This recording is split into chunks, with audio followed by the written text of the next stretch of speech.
नमस्कार, हमारा उत्तर प्रदेश लेकर मैं हूं आपके साथ संदीप। निंजन सरकार बुलेटिन की शुरुआत करेंगे इस वक्त की बड़ी खबर से। औरैया से आ रही है। जिले में नहीं रुक रही आपराधिक घटनाएं। घर के बाहर खेल रहे थे, बच्चे का अपहरण हुआ। अपहरणकर्ताओं ने मांगी फिरौती। फोन पर परिजनों से मांगी 20 लाख की फिरौती। बच्चे के अपहरण होने से परेशान परिजन। दिन दहाड़े घर के बाहर खेल रहे बच्चे का हुआ अपहरण। सूचना के बाद जनपद पुलिस प्रशासन में मचा हड़कंप। स्थानीय पुलिस के 7 अधिकारी जांच में जुटे। दिबियापुर थाना क्षेत्र के कनारपुर गांव का ये पूरा मामला बताया जा रहा है। इस वक्त की बड़ी खबर से आपको रूबरू करा रहे हैं, जहां पर बच्चे के अपहरण की खबर सामने आई है। औरैया से खबर है, जहां पर घर के बाहर खेल रहे बच्चे का अपहरण हुआ है और अपहरणकर्ताओं ने परिजनों को फोन कर 20 लाख रुपए की फिरौती की मांग की है। औरैया से खबर आपको बता रहे हैं, तस्वीर आप देख सकते हैं। पुलिस प्रशासन भी मौके पर मौजूद है और घर के बाहर खेल रहे बच्चे का यहां पर अपहरण किया गया।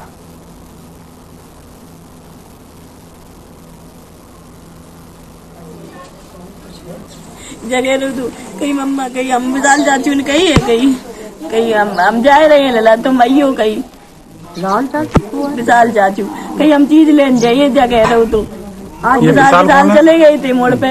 विशाल के सामने जो है तो विशाल चले गए। फिर बाकी बाद में जो खेल लगा बाजी कहूँ और विशाल भाभी हमारे लिए तो है नहीं। वही देखो हमने की लला तुम कहू जाइयो नहीं। वो पता नहीं इतनी कही हमने मेरे संगे 2 वाला रोटी खाई और फिर पता नहीं कहा जरूर जो बिटिया तो बताया नहीं कि हमने बजट जाकर देखो। कौन किसका आया है आपके पास?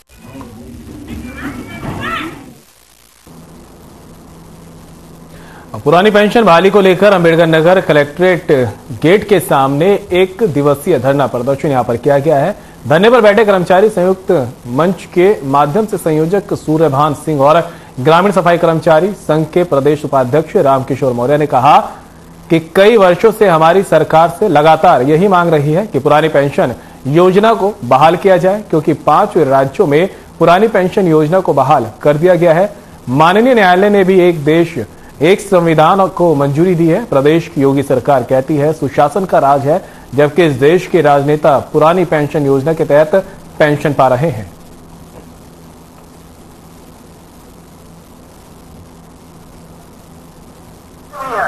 सभी को आगाह करते हुए आप सभी लोगों को हमारी मांगे हम कलेक्ट्रेट परिवार की तरफ से यहाँ एकत्रित हुए हैं।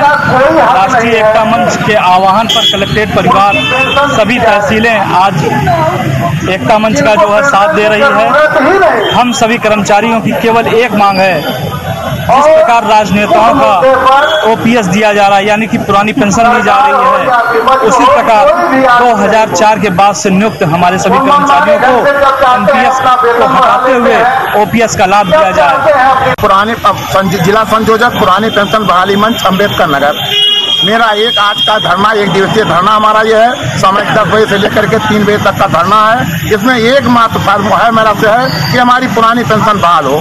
पुरानी पेंशन बहाल के लिए लंबे समय से हम लोग लड़ाई चल रही है। 5 प्रांतों ने बहाल कर दिया केवल, और हमारी उत्तर प्रदेश सरकार जो है ये कहते हैं वहाँ योगी जी कह रहे हैं सुशासन है। तो ऐसे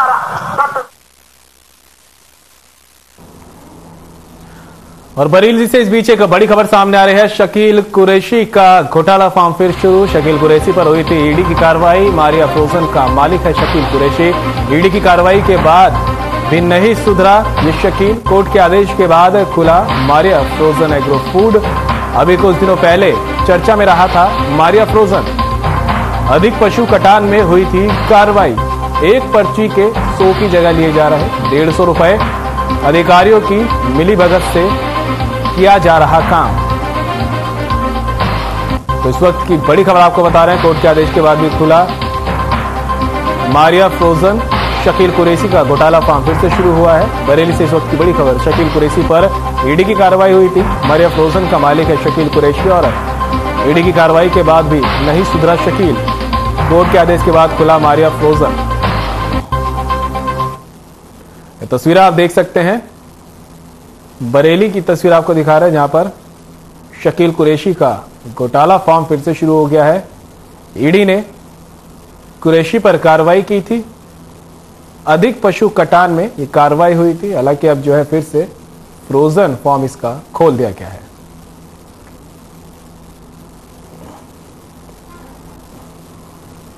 और फतेहपुर जनपद के बिंदकी कोतवाली क्षेत्र के अंतर्गत खजूहा कस्बे में मां पंथेश्वरी सिद्धपीठ धाम स्थापित है, जहां पर सुबह से ही चैत्र माह के नवरात्र के दिन भक्तों ने पहुंचकर मां की पूजा अर्चना की। इस दौरान जय माता दी के यहां पर उद्घोष भी लगाए गए, जिससे पूरा मंदिर प्रांगण गूंज उठा। यहां पर होने वाले शतचंडी महायज्ञ और 9 दिन तक चलने वाली रामलीला का आयोजन किया गया है। इस यज्ञ में अग्नि को प्रज्वलित करने के लिए माचिस का प्रयोग ना करके लकड़ी से घर्षण कर यज्ञ के लिए अग्नि को प्रज्वलित किया जाता है। पुजारी ने बताया कि यहां पर मुगल सम्राट औरंगजेब ने भी अपना माथा टेका था।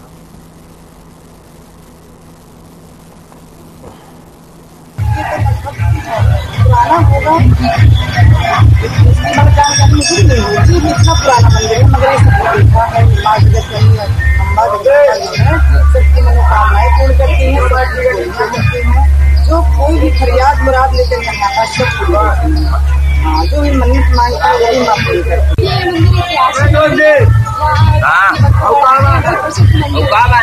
टी वाली बांधने कहते रहे लड़की का। आप कितने दिनों से यहाँ पर आ रही हो? बचपन हो गया। जो भी मनोकामना तो यहाँ चैत्र के नवरात्र हो या शारदीय नवरात्र हो, तो भक्त कहाँ कहाँ से आते हैं इस मंदिर पर? ये तो जानता है, काफी दूर से आते हैं।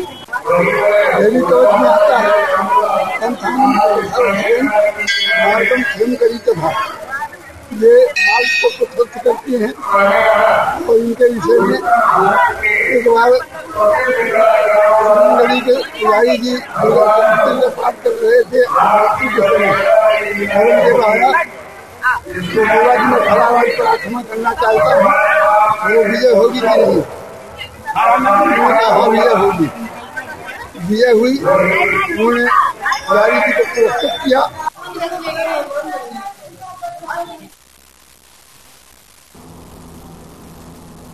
फतेहपुर के खजूहा कस्बे में विश्व हिंदू परिषद, बजरंग दल और मातृशक्ति दुर्गा वाहिनी ने धर्म प्रचार यात्रा निकाली और ये धर्म प्रचार यात्रा खजूहा कस्बे के प्रमुख मार्गों से विभिन्न स्थानों से होते हुए धर्म प्रचार यात्रा पुनः मां पंथेश्वरी धाम में समाप्त हुई। इस मौके पर एक धर्म सभा का भी आयोजन किया गया, जिसमें मौजूद विश्व हिंदू परिषद, बजरंग दल और मातृशक्ति दुर्गा वाहिनी के पदाधिकारियों और कार्यकर्ताओं ने हिंदू धर्म और राष्ट्र की रक्षा के लिए आह्वान किया और भारत देश को विश्व गुरु बनाने पर भी बल दिया गया। इस मौके पर विश्व हिंदू परिषद के प्रांत उपाध्यक्ष वीरेंद्र पांडे, प्रांत संयोजक बजरंग दल अजीत राज, वरिष्ठ प्रचारक RSS संयोजक मातृशक्ति सीमा देवी, प्रवर्तन प्रमुख अनिल सिंह, प्रांतीय प्रमुख अमित दीक्षित सहित परियोजना प्रमुख राजेंद्र सिंह, जिला धर्म प्रचार प्रसार प्रमुख नर्मदा सागर समेत तमाम गणमान्य लोग मौजूद रहे।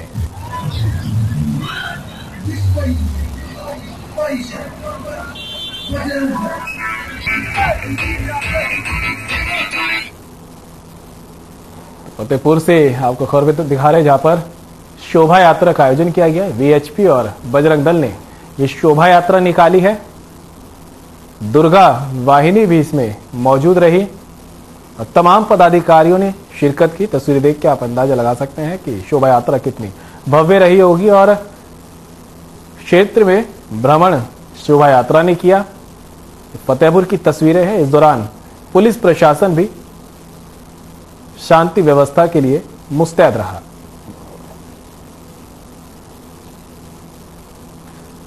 फतेहाबाद में VHP, बजरंग दल और युवा दुर्गा वाहिनी ने शोभा यात्रा का आयोजन किया। क्षेत्र में शोभा यात्रा निकाली गई। इस दौरान सुरक्षा की दृष्टि से पुलिस प्रशासन भी मौके पर मौजूद रहा।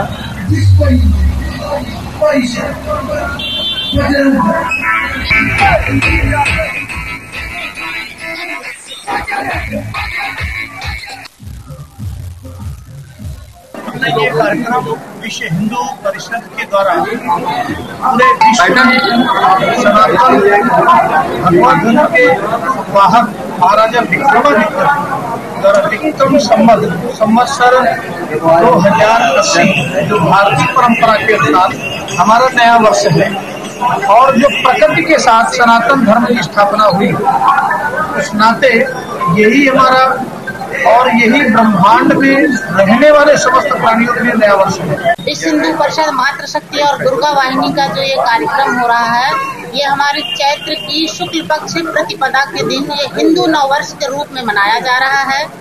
आज के दिन हम लोग धर्म यात्रा निकाल कर समाज में सबको ये सूचना देना चाहते हैं कि सभी लोग अपने धर्म के लिए और अपने राष्ट्रीय हित के लिए आगे आए और इसमें ज्यादा से ज्यादा सहभागिता दें।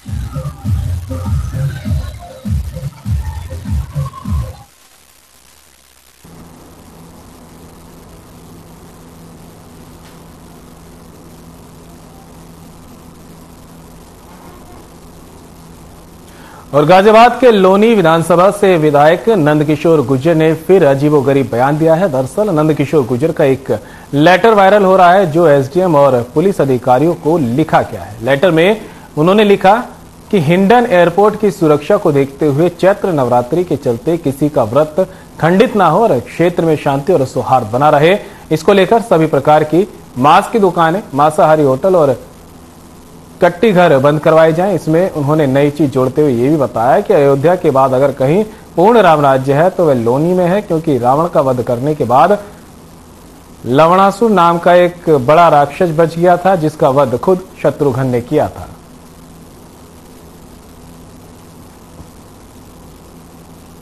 आज मेरे द्वारा पत्र लिखा गया है कि पवित्र नवरात्रों के जो हमारे त्योहार हैं और रामनवमी भगवान श्री राम का त्योहार है, नया साल भी है और बहुत पवित्र दिन है आज हिंदुस्तान की और भारतीय संस्कृति के अकॉर्डिंग। तो वैसे भी अधिकारियों ने मीटिंग करके जितना भी मांस की दुकान, मांसाहारी होटल हैं उनको बंद करा दिया है।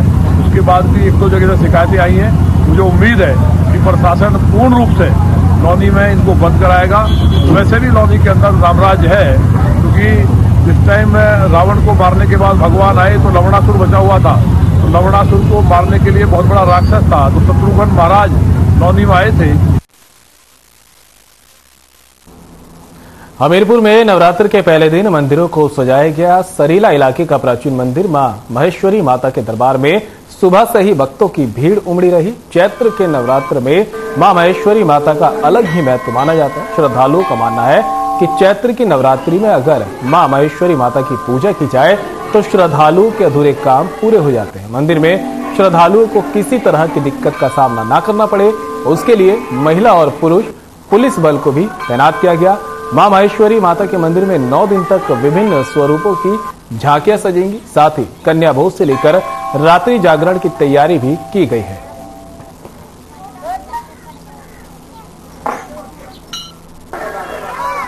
अगर एक जगह आप अगरबत्ती लगाते हैं तो कृपया हमीरपुर की आपको तस्वीरें दिखा रहे हैं जहां पर चैत्र नवरात्रि के पहले दिन माता के मंदिर जो हैं सजाए गए और सुबह से ही भक्तों का तांता यहां पर लगा रहा। माना जाता है कि मंदिरों में पहुंचकर इन दिनों में जो भी सच्चे मन से मांगो वो पूरा हो जाता है। और तस्वीरें देख सकते हैं किस तरह से माता के मंदिर में भक्त पहुंचे। सुबह से ही भीड़ देखने को मिली और सभी ने भगवान की पूजा अर्चना भी की। बताया जा रहा है कि अब 9 दिनों तक यहाँ पे जागरण का भी आयोजन होगा और प्रसाद भी बांटा जाएगा। अगर एक जगह आप अगरबत्ती लगाते हैं तो कृपया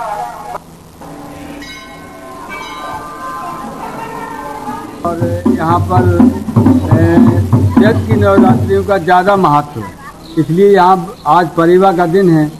परेवा के दिन से शुरू आज सुबह 4 बजे से माँ भक्तों की भीड़ लगी हुई है। अभी हजारों दर्शनार्थी भीड़ में आए और दर्शन करके जा रहे हैं और बराबर भीड़ लगी हुई है। सुरक्षा व्यवस्था की क्या इंतजाम?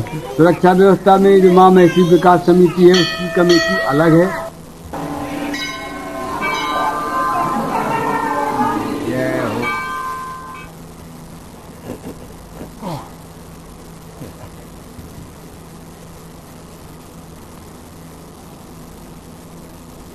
हमीरपुर में विश्व जल दिवस के अवसर पर कलेक्ट्रेट में कार्यक्रम का आयोजन किया गया, जिसमें जल संरक्षण से संबंधित प्रदर्शनी लगाई गई और प्रदर्शनी में जनप्रतिनिधि सहित जिले के आला अधिकारी शामिल हुए।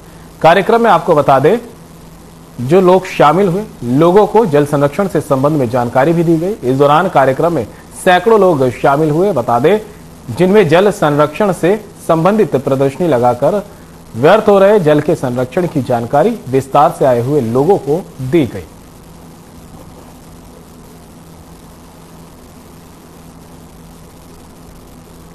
हमीरपुर में विश्व जल दिवस के मौके पर कार्यक्रम का आयोजन किया गया। कलेक्ट्रेट में यह कार्यक्रम हुआ जिसमें गणमान्य लोग मौजूद रहे और इसमें जल संरक्षण कैसे किया जाए उसके बारे में बताया गया। साथ ही बताया गया कि जो जल व्यर्थ किया जाता है उससे भविष्य में कितना नुकसान हो सकता है, उसको कैसे संरक्षित किया जाए। संगोष्ठी का भी आयोजन हुआ जिसमें लोगों ने अपने अपने विचार भी दूसरों के साथ में साझा किए।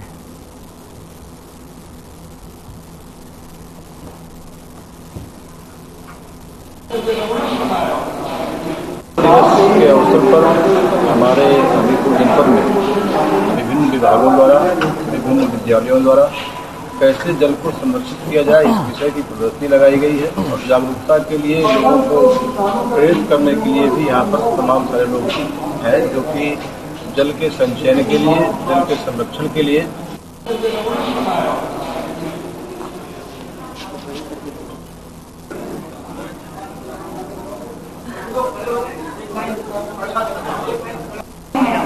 इस अवसर पर मैं अपने दीदियों को बुलाना चाहूंगी। जिलाधिकारी महोदय नमामि गंगे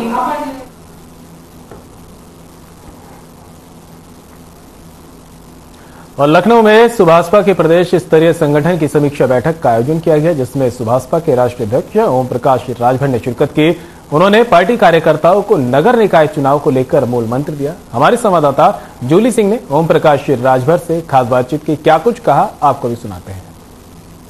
उसी ढर्रे पे ही चल रही है कि सबको निःशुल्क सीटें देने के लिए।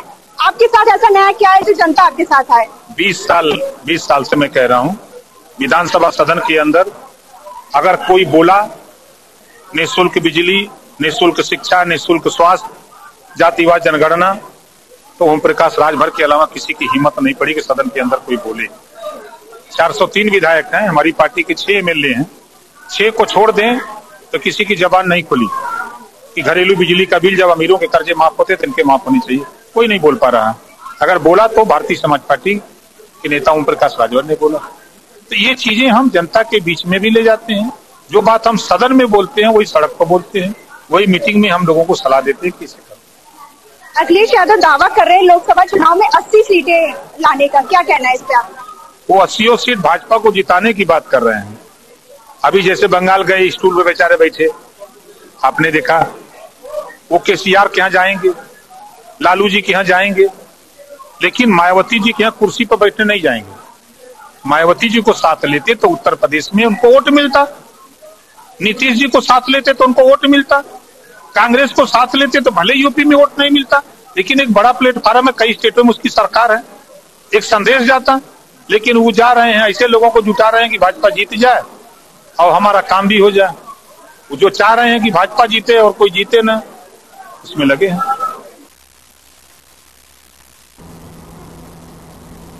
लखनऊ के तहसील मलिहाबाद क्षेत्र के अंतर्गत ओवरलोडिंग चल रहे डंपर को उप जिलाधिकारी संत कबीर ने मोहान चौराहे पर पकड़ लिया। मौके से 3 डंपर बरामद हुए। तीनों को पकड़कर मलिहाबाद तहसील पर लाया गया, जिस पर खनन विभाग के अधिकारी ने जांच करके तीनों गाड़ियों का चालान किया। उप जिलाधिकारी ने बताया कि ओवरलोडिंग चल रहे डंपर के ऊपर कार्रवाई की गई।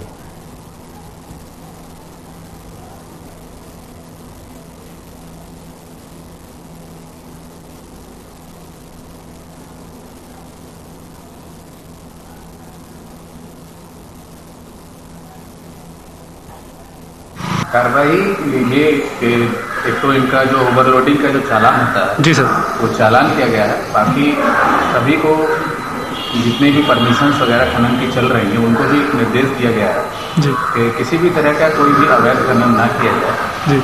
और जो मोरंग वगैरह और गिट्टियों वगैरह को भी लेके आते हैं इनको भी मानक के अनुरूप ही कार्य करने के लिए निर्देश दिया।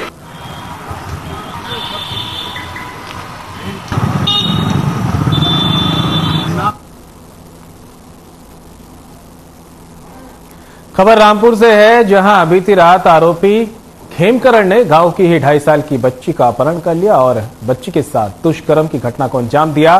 साथ ही बच्ची को जंगल में ही फेंक दिया। उसके बाद आरोपी वहां से फरार हो गया। मामला परिजनों के संज्ञान में आने के बाद परिजनों ने आरोपी को पकड़ने के लिए थाना अजीम नगर का घेराव कर लिया और हंगामा काटना शुरू कर दिया। रामपुर एसपी को इस मामले की जानकारी हुई तो उन्होंने एसपी अशोक कुमार शुक्ला अपने पुलिस बल के साथ घटनास्थल पर पहुंचे और मौके का जायजा लिया, जहां पुलिस ने इस पूरे मामले में कई टीमें गठित कर दी और आरोपी के घर लगातार दबिश दी गई। आरोपी की तलाश में जुटी पुलिस को आरोपी खेमकरण रामपुर जौहर यूनिवर्सिटी के पास खेतों में मिल गया, जहां पुलिस ने आरोपी की मुठभेड़ के दौरान पैर में गोली लगी और मौके से आरोपी को गिरफ्तार कर लिया गया। वहीं पुलिस की तरफ से बताया जा रहा है कि बच्ची की हालत अभी नाजुक देख रामपुर जिला अस्पताल ने बच्ची को बेहतर उपचार नहीं मिल पाया। साथ ही बच्ची को बेहतर उपचार के लिए मुरादाबाद रेफर किया गया, जहां बच्ची का उपचार जारी है।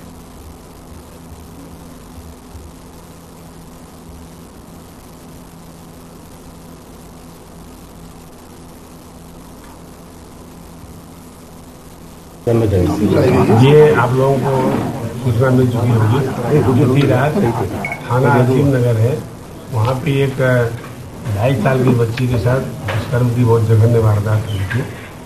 रात में हम पूरे दलबल के साथ मौके पर गए, अपने सीओज के साथ एडिशनल के साथ पूरी टीम लेके गए और जानकारी में आया बच्ची की हालत बहुत ख़राब थी। उसको प्राथमिक उपचार करा करके जिला अस्पताल ले आए, वहाँ से भी मदद नहीं मिल पाई पूरी, तो जो यहाँ दवा इलाज हो पाया उसके बाद फिर उसको भर्ती करें मुरादाबाद में।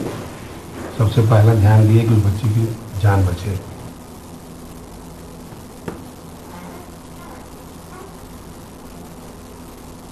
और सिद्धार्थनगर से इस बीच एक बड़ी खबर सामने आ रही है। नदी खोद कर पाटा जा रहा है बांध, राजस्व को लगा रहे चूना। नदी खोदने से कट सकता है बांध। मनरेगा का कार्य ट्रैक्टर से कराने का वीडियो वायरल, सरकार को लगा रहे हैं पलीता। इटावा तहसील के रत्नपुर के अशोकवा बांध का वीडियो। तो इस वक्त की बड़ी खबर आपको बता रहे हैं, जहां पर सरकार को राजस्व का चूना लगाया जा रहा है। सिद्धार्थनगर की खबर है, नदी खोदकर पाटा जा रहा है बांध, राजस्व को लगा रहे हैं चूना। नदी खोदने से कट सकता है बांध। मनरेगा का कार्य ट्रैक्टर से कराने का वीडियो वायरल हुआ है। सरकार को यहां पर सीधे सीधे पलीता लगाया जा रहा है। सिद्धार्थनगर की खबर जो आपको बता रहे हैं, नदी खोदकर पाटा जा रहा है बांध, राजस्व को चूना लगाया जा रहा है और नदी खोदने से बांध भी कट सकता है। उसके बावजूद यहां पर नदी को खोदा जा रहा है। सरकार को लगातार पलीता यहां पर लगाया जा रहा है। तस्वीरें देख सकते हैं किस तरह से नदी खोदकर यहां पर बांध को पाटा जा रहा है और जिससे राजस्व को चूना भी लग रहा है। सिद्धार्थनगर की खबर है, तस्वीर आपको दिखा रहे हैं। नदी खोदने से बांध कट सकता है, बावजूद उसके कटान पर यहां पर रोक नहीं लगाई जा रही।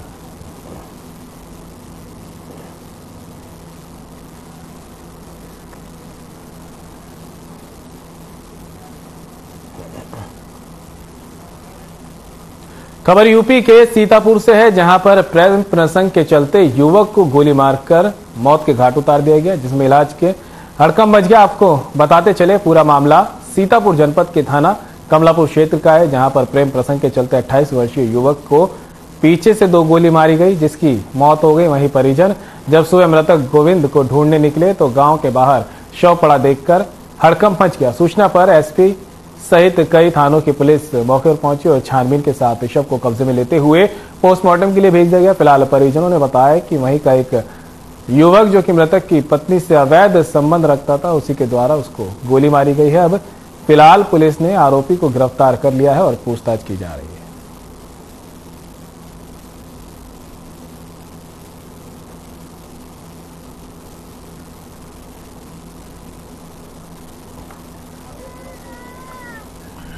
आज प्रातः लगभग 8:15 बजे एक फोन कॉल थाना कमलापुर रिसीव हुई, जिसमें बताया गया ग्राम सरवनपुर में एक 28 साल के व्यक्ति की डेड बॉडी पड़ी हुई है। मौके पर हमारे एसएचओ क्षेत्राधिकारी मैं स्वयं हमारे एसपी महोदय गए थे।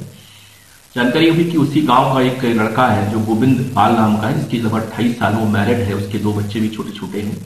उसकी डेड बॉडी वहां पड़ी हुई है और उसके बदन में पीछे से गोली लगने के घाव है।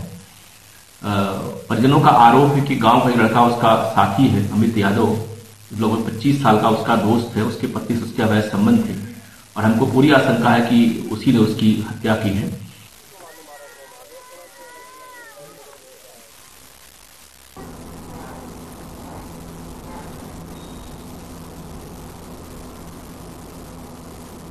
और फिलहाल बुलेटिन में इतना ही, दीजिए इजाजत, नमस्कार।